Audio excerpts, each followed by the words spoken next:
I'm Rich Weeks. You guys in the room probably know me. Some that don't, that may be listening in. What we do is help academic institutions teach IT. So I'm here today with Ross Bronson. Ross is back there in the left corner for me, your right corner. Ross is a commercial instructor, but he's much more than that. He's actually the director for membership at Linux Professional Institute. And I'm going to cover what LPI is. What I'm going to do is share with you some courses that NDG is working with, and I'm going to turn it over to Ross so he can talk to you about how to help your students get the skills they need to pass the certifications that LPI offers. Because quite frankly, what all of this is about is helping your learners get the credential to put on their resume so they got a better shot at a job. And when they get that job, to actually have the knowledge to keep the job and grow their career. Does that sound good? Is that kind of what you want for the session? All right, let's do it then. All right. So this Linux Essentials course that you've been hearing about, and many of you were in my session yesterday where we talked about that. This course is designed, developed, and managed by NDG. We partnered with LPI, which means Ross worked with our techies to make sure it aligned to their certificate, their Linux Essentials Professional Development Certificate. Cisco's partnering with us to put it in their learning management system. How many of you are in the Cisco Networking Academy already? Everybody almost in the room. Who's not in the Cisco Networking Academy? Some folks didn't raise their hands. Okay. All right. Here's the scoop. If you raised your hand and you're in the Cisco Networking Academy, you can log in with NetSpace after this session. You can spend time with Ross, and he can tell you all the pointers, because, Ross, you taught this class about 20 times now using this content, both in an academic environment training trainers and in a commercial environment. So Ross can walk you through the nuts and bolts of actually teaching the content in front of your students, both face-to-face and in an online model. So Ross has done it all using this content as the trainer, okay? So that's why he's here. We also have some folks in the room that I know have used the content. Eric, you've taught using the content, right? Yeah. So those are some resources. If you've got a NetSpace account, resist the urge to log in and start right away. I know that's the urge. Resist until Ross gets a little further along, because Ross is going to have to train the trainer material for you, and that'll be a great starting place, because you can look like a star when you start teaching it, because he's going to give you more resources than are online for you. So Ross has worked hard to get you trained the trainer materials, and he's going to kind of show you some examples, okay? All right. So the course itself is designed to be a 70-hour course. I mentioned that very quickly yesterday. It is 16 chapters, it's 13 lab exercises.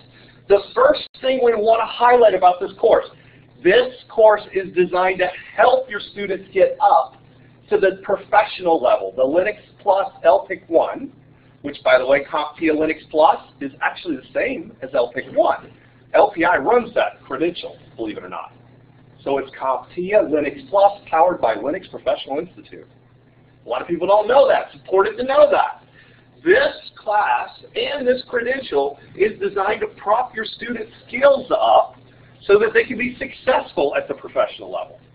It's also designed to be complementary to someone that might get a CCNA or CCIP cert, so they can show they have an employer. I'm a CCNA guy, but I know enough about Linux that I'm in a good starting place. I've hired enough Cisco graduates to tell you that's very attractive. That's what I want. I want my own potential employees to study this, okay?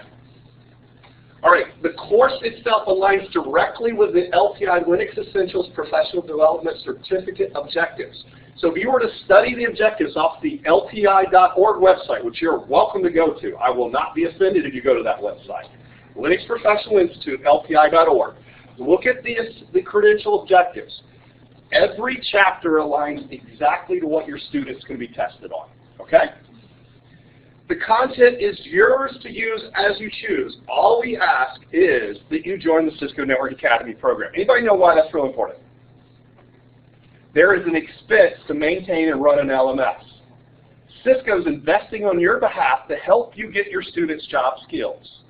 They are covering that operational cost. We have to show people want this course so they can justify that expenditure. Same thing for us. But we're not going to tell you how to use the content as long as you have an instructor involved. Why is that real important? I said it yesterday, you might remember. Because of cost, sustainability. We will have self-paced offering, but you can use this for free any way you choose as long as you have an instructor involved for ILT. You do a class, you can do a club at a high school, etc. Does that sound equitable? Yes. All right, perfect. Okay, the search from LPI. This is the starting place. Again, it is a beginning for your student to show they're on the track to be a professional. The next is a very intense track. It is a professional track. It says, I could be a system administrator. The next level, LPIC 2, would be like a CCNP, very advanced knowledge in Linux and open source. And then LPIC 3 would be like a CCIE, since we have so many Cisco folks in the room. Okay? These are the tracks. Linux Essentials is going to cover about 20 to 30% of what's in LPIC 1. So, you will have repeat material. I do not think that's a bad thing. We start today, at most schools, we start students out right here, and we have a high dropout rate. I believe the success that they will build from this simple, easy, straightforward course will prevent so much dropout at the next level. Okay? That's why we're encouraging this stepping model. Now, at some universities, they may choose to continue to offer the student right here at LPIC 1. I would strongly encourage them to offer an elective class to let a student build up their skills. Similar to how you might say calculus is the first math, but if you need pre-calc, we'll gladly give you that as elective, but you might not get as much credit. Sound like a good plan? Yes. Yeah, okay, great. All right, now this is entry level. It is a professional development certificate.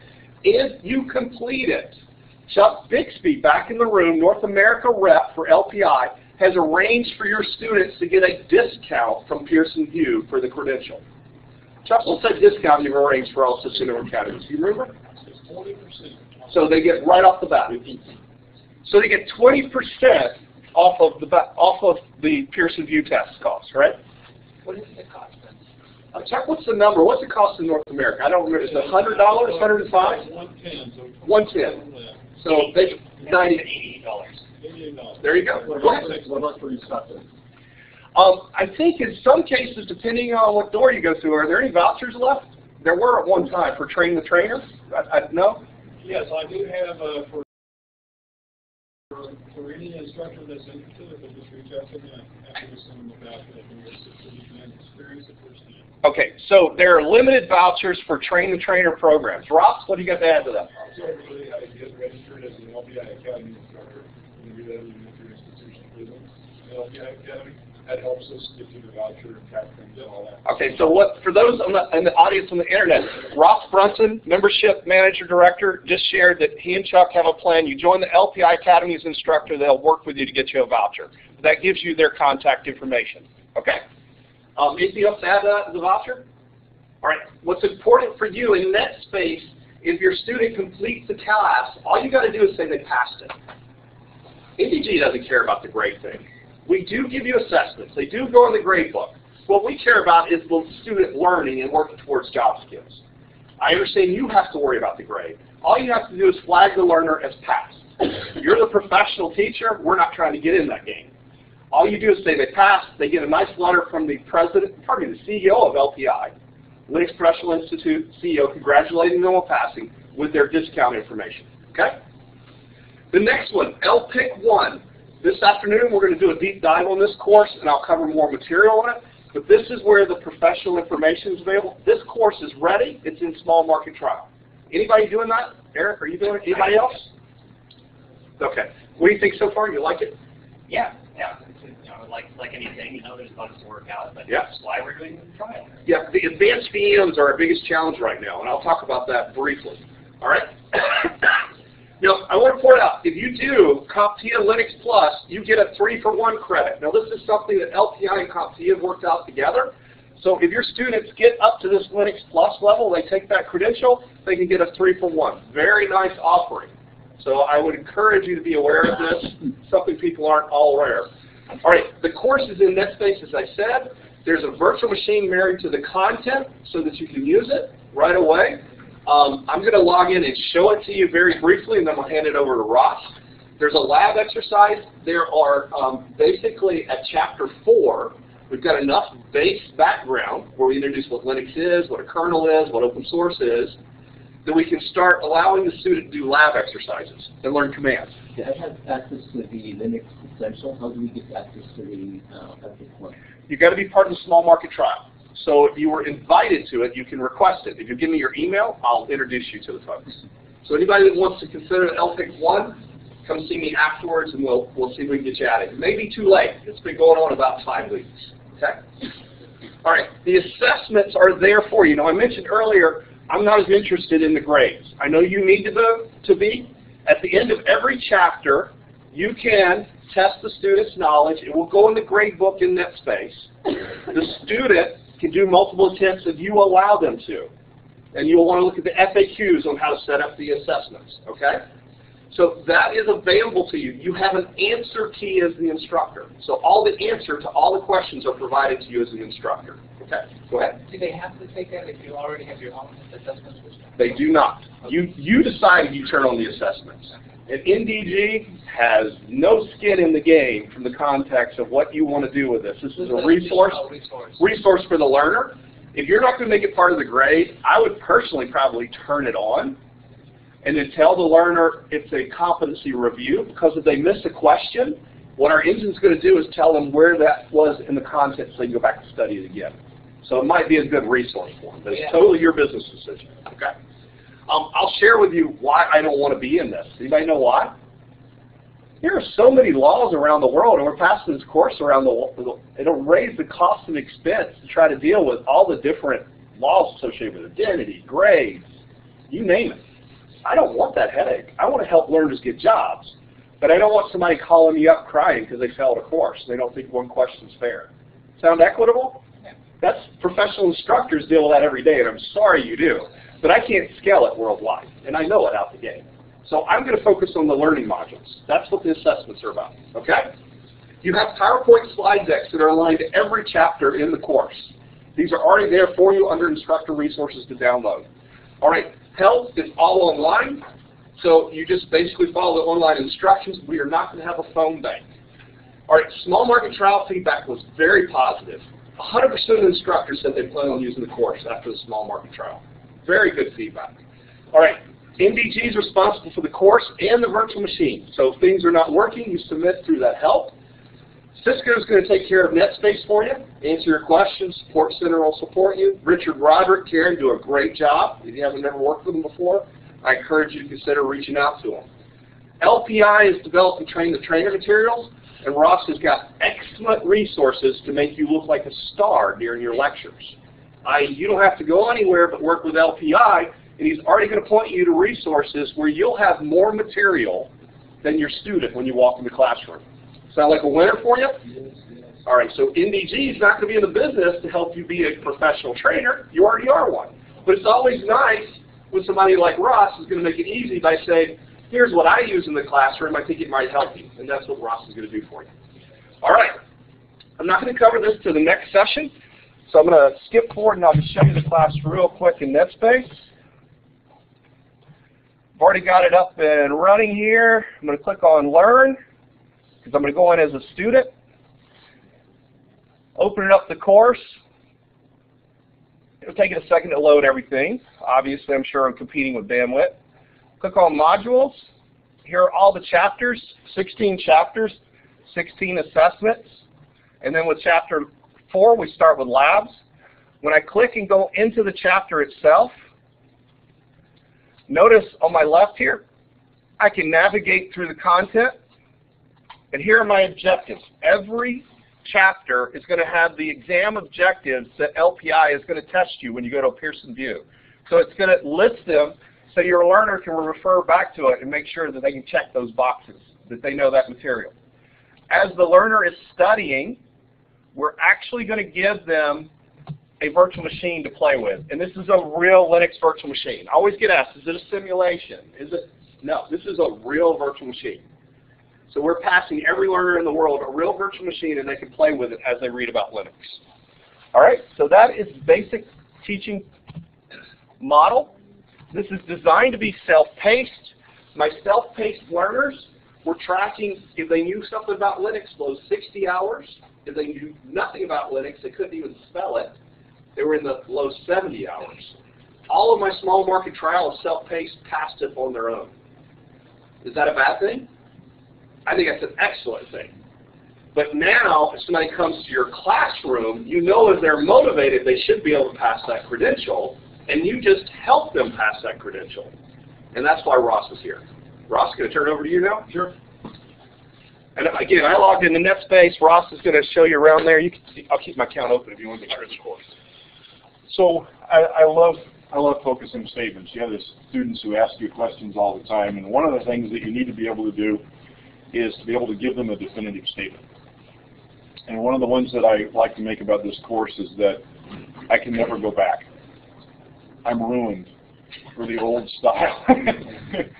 He used to work for a company called Learning Tree. Some of you may have encountered Learning Tree. We'd show up with an Anvil case for each one of the computers that we were going to use in the classroom. So 25 Anvil cases. It was like being in a rock band without any of the benefits. Okay, lots of setup. Things were broken. We always had 2 or 3 of the machines that were, completely ruined in some way, etc.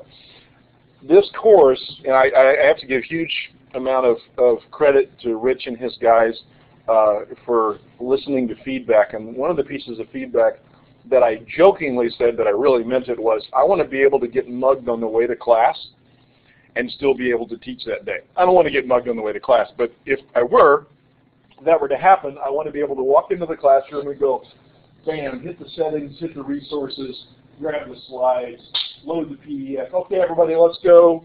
Go to the first module. Here we are. So the course has everything really that an instructor needs and an institution needs in order to be able to teach the class. You've got a link to the slides. You have modules that have every bit of content in them, and if the students actually read the content, and you should definitely have them do that, especially over the process of a semester-long course, they have plenty of time in order to read and assimilate that content. If they do the labs and do the chapter quizzes, then those exams should just be a natural result of their having learned that content. That and the fact that you can go in and enable more activations, and they can do it more than 3 times. And I like to kind of stress them out a little bit, though, at the first. Not the kind of stress that's disabling, but enabling stress, cognitive stress that says you have 3 tries on this particular quizzes or exams, and I want you to shoot high, but if you don't get it the first time, you've got 2 more. If you get a really good score and you're only a number 2, stop. Okay, just let it ride. Anybody go to Vegas? Let it ride. Okay. The other thing is that my goal with this course was to make it so that if for some reason you also have a situation where you're not in the classroom, and let's say vacation or something like that, and you know that somebody else has to take over for you for a little bit, or you have leave or sabbatical or whatever, you know that your students are still in good hands. Not as good a hands as they would have been if you're there, but they're in good hands because there's a great course that's there. Everything is there for them to read and experience and do, etc. There's support on the back end, that kind of thing. But I also wanted to be able to enable the instructor. And after about, we joke about how many hours we've been in front of presentations and and doing classes, etc. We have something we call the 10,000 Hour Club. Anybody familiar with Malcolm Gladwell's, I guess it was Outliers or whatever, the book where they talk about the 10,000 hours of excellence? Where he look it up, 10,000 hours, Malcolm Gladwell, and not right now, but basically what he said was after 10,000 hours of doing something, you've pretty much worked out all the kinks. You know what to do, what not to do. Anybody who's ever been in the military or around government service, etc., knows that once you discover all the things that you shouldn't do, all that remains is what you should do, right? That's the 10,000 hours. Break your life up into 10,000 hour chunks. How many times have you spent 4 years doing something? College. Degree. Okay, that kind of thing. My daughter, who's 11, has currently about 6,000 hours of ballet. I've been logging it. She doesn't know this. She's getting to the point where at 10,000 hours, she'll be able to be excellent at it. So it's interesting when you look at the number of hours that we spend preparing to teach somebody so they don't have to spend that 10,000 hours. So a lot of work has gone into the back end of this. A lot of work has gone into the instructor resources. So I'm going to switch over and show you a little bit of some of the content that we have prepared to try to make life a little easier for you as instructors. So we wanted to have, so you got the course, Rich's course, and I don't have all the URLs and everything else set. If you give me your card or send me an email, I'll give you access to this.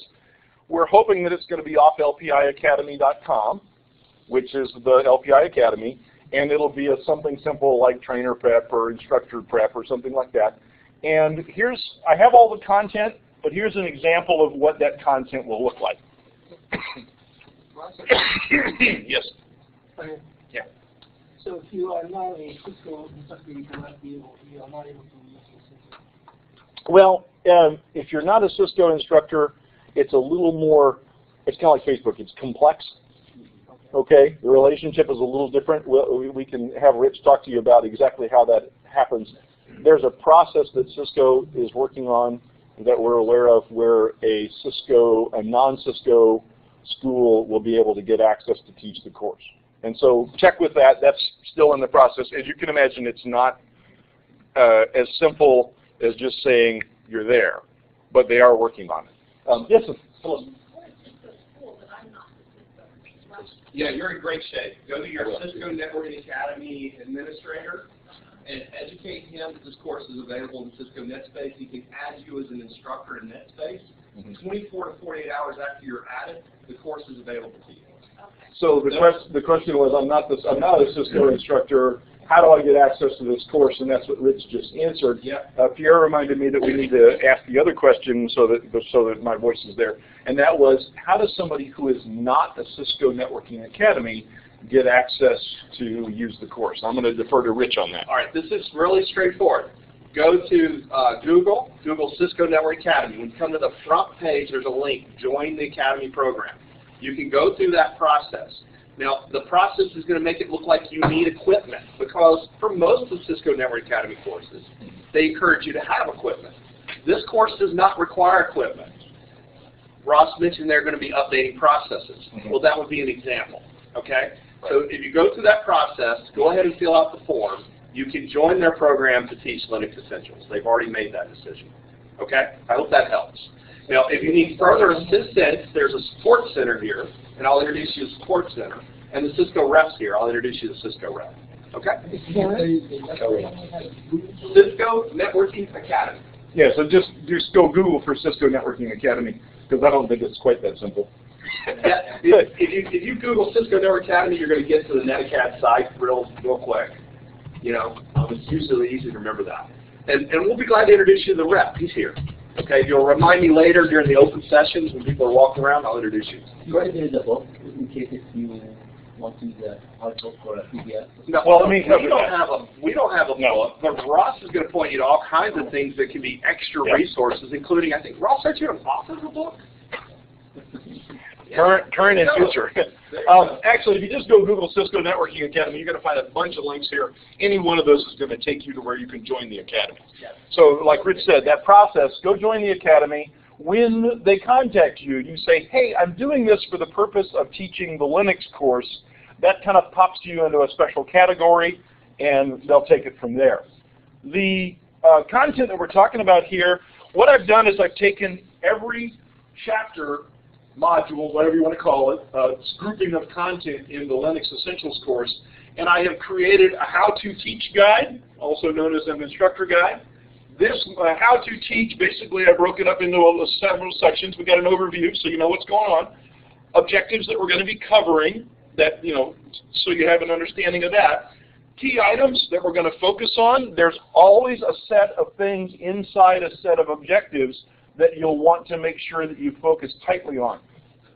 Any challenges that this module will bring up, recommended demonstrations, and now this happens to be fairly short. I have some of these that are multiple pages long, because especially when we get into how do we demo certain applications or command line tools, etc., there's a process involved, and there's some really critical things that if the student doesn't get those things, they're simply not going to know how to do this in real life. Now, I have a question that a lot of people ask, and that is that, okay, so I see this. I'm going to go through the course myself. I want to be as far ahead of my students as I possibly can. Excellent. That means what we're going to want to do is get some of the additional resources. And so that's going to be this section. It's a different section. And for example, when we talk about Linux systems, I've included things like this graphic, which is kind of fun because it's a little older, but it breaks it up into the different areas that Linux systems, tools, and utilities fall into. So for example, webmasters, programmers, users, system administrators. And it really, basically one of the students goes, oh, so basically it's a black hole vortex. I'm like, yep, that's right. And once you get involved, you just, off you go. So, okay, I got that. But this is one of the resources. There's a lot of other ones that are available. So I put all the URLs. Every section that's in that particular module has a set of recommended links, books, videos, you name it, that's there. Okay? If you're trying to get into the URL of this, you can't. Not yet. Yeah. Can't they submit to your website and join the LPI Academy? Then they'll be able to get add that link to the Cisco under each chapter? We have talked about that. We're in discussions with Cisco to do that. But we want to make sure that it's available to absolutely everybody. So there'll be a section that's available inside NetSpace and then one that's available elsewhere. A lot of folks... From a strategic perspective, one of the Yeah. challenges for us as a content provider is we're not in a position to maintain everything that links outside of NetSpace. So the content needs to be self-contained inside the course. But Ross has graciously gone and found you these URLs, again, to help you look like a rock star when you go into the classroom. I hope that makes sense. So if you go to lpi.org/academy, you'll see the Join Now button. That's actually for institutions. It's a 4-page legal agreement, which most of my people have come back and said, how did you get it down to 4 pages? Very small type. No. Very simple. It's an online agreement. It's free. It's 100% benefit related to the organization and the instructor. Okay? Chuck's one of the guys that helps administer the program, and he helps us with giving out vouchers to those instructors who would like to experience the exams. So it's super simple to do that. The other thing that I wanted to bring up is, let me go back. Let's see. There we go. I want to show you some of the slides. Now, Rich showed you this particular slide. I always introduce the topic as, here's what I'm about to do, and that is I'm about to teach the students, the attendees, the topic of how to become a Linux system administrator from ground zero. Okay, and I always ask, how many know something about Linux? I always get people who say, well, I have them introduce themselves. How many of you do that introduction thing with your students? You do that? Okay. After getting a particular answer one time about what somebody used to do in their off-hours activities, I no longer do that section. Yeah. Okay, just tell me your name. Don't tell me anything about you. I'll figure it out. Yeah, it turns out Google was our friend that time. I always introduce this, and then I take them to the objectives on the website. And on the website, I show them that it's really important that they know how to view the weights of things. If you look at our website and look at the objectives, Linux certifications, and then Linux Essentials, in here will be, it's kind of hard to see. I'm going to see if this actually does. There we go. See, things have a weight.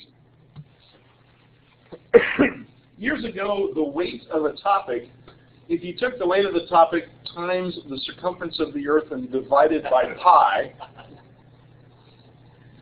it told you how many questions were on the exam. Well, now, if you add all the weights together, it magically equals 40, which is exactly the number of questions on the exam. So when you look at the objectives, you look at the weight, and this tells you approximately how many questions concerning this topic area are going to show up on the exam.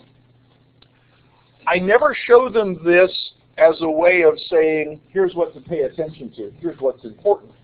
But I do show them that when you get to the section about accessibility, which is fairly long and has a weight of 1, let's not stress out too bad about that. Let's focus on the ones that are 4s and 3s and 2s, etc. Okay?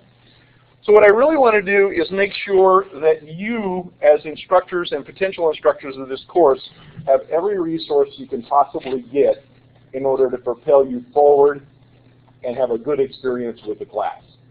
So we've set up the instructor guides, we've set up the additional resources, and I have had requests that we do an actual Train the Trainer course, video it, and then put that together with those. If that's something that you think would be helpful, when you email me, indicate so, and we'll definitely take it into consideration. Okay? Is there a show of hands that would be interested in it? Yeah, how many would be? Okay. Okay. You know, and one of the things that's fun for me is, for the same reason musicians like to go and listen to other bands, I like to go watch other instructors. Okay, it's interesting. I always pick something up, and sometimes I go, ooh, I'm not going to do that. That didn't work out all that well. I know other instructors have done that to me. They're like, wow. So here's a great one for you. And this is something that, are we almost done? No, we got 8 minutes. So we're Oh, 8 minutes. All right. I'm Scotch, Irish, English, and Welsh. I can fill that. If you ever have something tank really badly, what you can do is you can say, let's have a moment of silence. And then just move on. That's right. Please let me get past this. So that is essentially, let me go back to our slides. Another tip that I find to be extremely helpful, how many of you use PowerPoint for your presentations? Okay. Here's another tip that really helps. I take and I save these slides as PDFs because I have had PowerPoint Benedict Arnold me and turn on me heinously. You know, just crash and never be able to recover because I'm using somebody else's machine, etc. PDFs rarely crash. If you go to View and do full screen mode, surprise, left and right work. Well, after the certificate problem. Left and right work, up and down works, and you can switch in and out of them very easily. So I can have multiple things open without having to interact with the weird presenter version of PowerPoint and what's on the screen and likes to divide the two. And PDFs are a wonderful thing. The other thing is... Question while we're here? Yeah. Eric, did you use these? Not only did I use these, but I actually incorporated them. I made the PDFs available to my students. Okay, so these are in NetSpace under Instructor Resources. Is that a good thing? Because this costs a lot of money, believe it or not. Ross and I didn't do them. We had somebody else doing them, working for us. But Ross had to go through and review them to make sure we didn't miss anything. It's expensive to build this content. If you guys don't value these PowerPoints, I want to spend the money on something else. That's what. Yeah. Do you guys value these? If I show them hands, do PowerPoints make your life better? Some say no. Okay. Those aren't enough. You need them. If you already have a course, you look at them. Yeah. Okay. Okay, that helps. Okay. All right, thanks. You know, and I had a couple of courses. I used to do a course on TCP/IP that I didn't use any slides at all. We just went after it on the board. Okay, and that was a certain way of doing it, and teaching people how to subnet using Notepad and stuff like that. Sometimes you use tools that you may or may not use otherwise. One thing that I've noticed with slides, though, especially when your students are relatively new, is that they get to focus on what's up here. Now, remember the concept of I think it was Donna Markova came up with you know, exactly how do you use the visual, audio, and kinesthetic. This is visual, this is audio, and the combination of the two plus them doing stuff is the kinesthetic piece. I always tell students and other instructors, I say, look, you go to watch Saving Private Ryan and the sound's off. Not quite the same experience, is it? If you watch it again or you listen to it with the sound on and the video off, not quite the same experience. It doesn't get you right there when something happens. So that combination of visual and audio and then using your own hands, that's that kinesthetic piece. And believe it or not, people learn on all three channels sometimes at the same time. I had somebody tell me one time, gosh, that's a lot of work to broadcast on all those three channels. Well, who said being an instructor was easy? I don't remember anybody saying that, at least not after, until after their first presentation. So Ross, we got 5 minutes. Yeah. Do you have any other things you want to highlight before we open up for questions? Well, let's open it up for questions. The only thing I want to do is give you a card at the end of this. If you're interested in getting access to the Train the Trainer resources, give me your card or send me an email. I'm more than happy to do that. Again, based upon the last couple presentations and the interest in the room here, I think we'll probably go ahead and move forward with the recordings and try to get you some videos. And we've had a lot of interest in that. So, any questions about this content? Yes, sir. Yeah, question. We have courses we're teaching now. Okay. And so, my questions are, how can we get some alignment so that when our students complete our course, they're ready to get the certification, they'll take the certification test. What are the top 3 things we need to walk away with today to do? Okay. Potentially, I could even do it for this term's course. So, just so that everybody on the recording gets this too as well, and I like to restate it because that means I think I understand it, is you've got courses already, 4 courses. How can we get some alignment on those, and what can you walk away with today? The most important thing is to contact me afterwards, and what I'll do is I'll send you a thing that we call the certification mapping matrix. It's a spreadsheet. Okay, and basically what it does is it has all of the objectives for each one of the levels of certification, and an extra column that says your things. And so what you do is you go through, sit down with your syllabus and go through and put a check mark in each one. And it's really helpful because all of a sudden you realize, hey, I just need to add this module and this section of this module, and yes, they're mapped to that particular one. Ross, can you do that at LPIC? Do you have it with you? Can you show them that matrix during the LPIC 1 session? I can during the LPIC 1. I'd have to get it off. It's just a spreadsheet. Because I think more people come to that session are going to want that. It's a lot more stuff. Yeah. That matrix is going to be more advanced. So that is the most important thing, I think, for something that you're doing. We have a lot of, especially when we went to North Carolina and Computer Instructors Conference, a lot of people already had courses. And the key thing was, how do I make my course match that? Linux Essentials maps very closely to almost any introduction to Unix or introduction to Linux. It's just the same concepts, Exactly. Most people are giving us the feedback is this is perfect because I use it as my main content. I may or may not supplement a book with it, and I may continue to use some of my current stuff I'm using in the classroom to take the student further. So that's the feedback we're hearing. We welcome you to use it any way you want, as long as the instructors. Let me throw one thing up here that you just asked about, and see if I can keep going. If you got questions, guys, while you're still looking at it, anybody else got any more questions? Because we don't hold you up to your next session. Can you add your content to the NetSpace? Okay, it's in NetSpace. NetSpace allows you as an instructor to add additional things into the class you're presenting to students. So it's whatever NetSpace will allow you to do. All right, and in NetSpace, that's actually your class. In other words, they break it off and it becomes yours. Yeah. Go ahead. That's all I did exactly that when I took this fall. I had content which I largely retired in. Right. But I brought in stuff, and even NetSpace allows you to just copy and paste things and do a kind of a word processing like that window. You can also rearrange the chapters. I've done that, for example, chapters 2 and 3. I went from chapter 1 to 4 and then went 2 and 3 after 6, for example. So that's cool because there was some stuff that was We have quite a it's funny, years ago, about 14 years ago, I first encountered the LPI objectives for LPIC 1. And the first question that I had for LPI, a decade and a half ago was, were there any instructor involved in the building of these objectives? And they honestly said, no. And I said, well, there is now. Because I can't teach these this way. I'm going to have to razor knife the book in order to get. So we actually have given a tremendous amount of feedback instructors have over the years. And when you see the way that Rich has done his course, it doesn't match the objectives exactly in their order. It makes more of a, this is how we prefer to teach this kind of thing. And I really like the fact that you in NetSpace can move those around because it recognizes that you don't want to confuse your students. You can rename them anything you want. The key thing is that they go through the content. Did you have something else? Yeah, I saw in the course there's a VM that your students can use. Mm-hmm. Do we as instructors have full access over those VMs? Yeah, when you say full access, you have the same access the student has. The model for the VMs is not to put the student in a position where it's everything they'd ever want to learn Linux.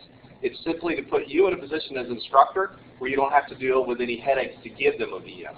So it's a base VM to teach the base concepts, and you can take it further if you want. But the reason we have to do it that way is every cookie has to be the same worldwide, or it would break us cost-wise. Can we resource or previous snapshot? Can we, Sure, kind of thing? sure. We could do all. If you use our NetLab Plus product, we have a Linux Plus lab library out there that's got a lot of deep dive stuff.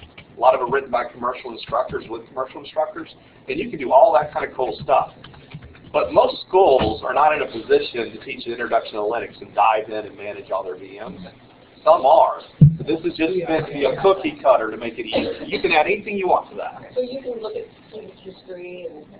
Not in the VM. No. Purposely not, because that would be expensive. If every student in the world I had to keep a history, it would cost a lot of money in class. Now, I want to answer one question, and that is that you talked about having your own VMs. You can use, if you have NetLab Plus, and trust me, if you do, you definitely want to make use of that, those lab libraries. If you're looking for something from a demonstration perspective, what I typically do is run VMware Player or VMware Fusion because I'm on a Mac. Looking for free Amazon service on your computer. Of course you were. Yeah, of course you were. And you can do that in Amazon, but I'm going to tell you there's people out there doing that, but there's some limitations with that. Once you hit certain hours by user, it's gone, and then it gets expensive. All right, so any other questions? Because we've got one or two things we want to cover real quick. Yeah. Anybody else? Go ahead. Training material.